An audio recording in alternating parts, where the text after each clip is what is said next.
Kung gusto mong maging student entrepreneur, panoorin mo to bago ka magsimula. Maraming tao na nagsasabi na maganda daw na magkaroon ng negosyo habang nag-aaral. Totoo naman yon, pero hindi ganun kadali yun.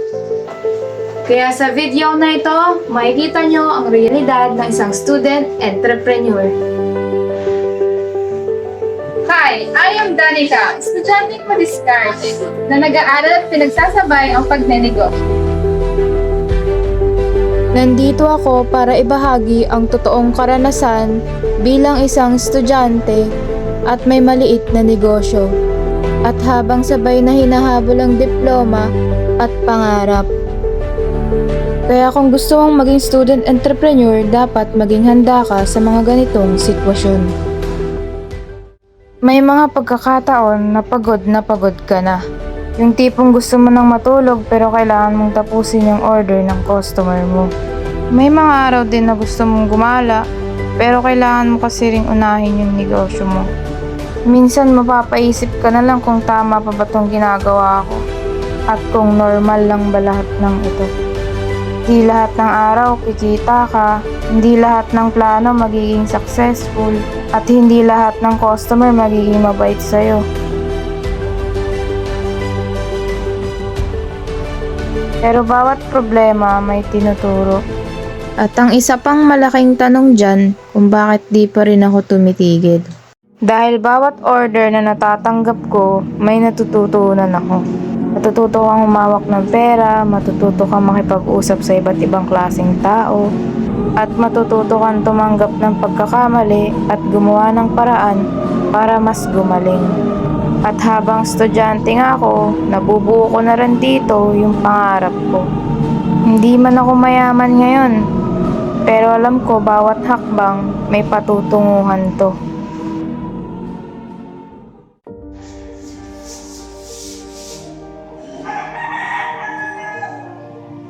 Ito pala yung sa business ko guys, gumagawa ako ng mga sash for the events like pageants, yan.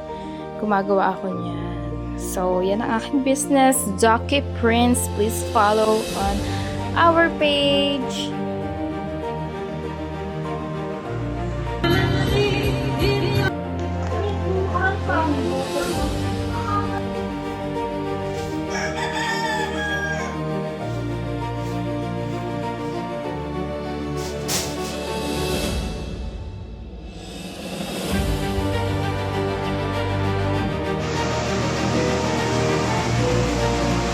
Uy, si Bunny!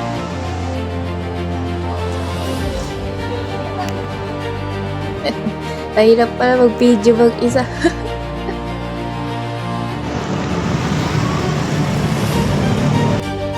What's up guys? This is Danica, your BA student na madiskarte.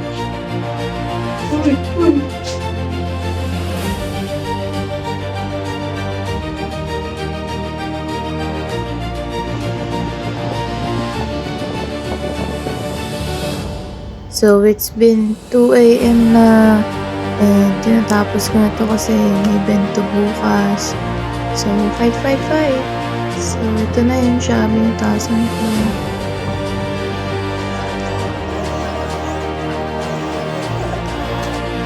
Ito po ang aming mga commercial calendar. So, we have size A4, A.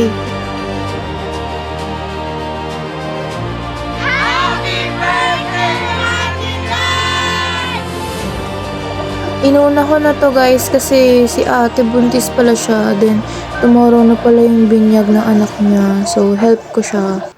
Kaya kung pangarap mo rin maging student entrepreneur, ito ang mga tatandaan. Huwag kang magsimula dahil gusto mong kumita.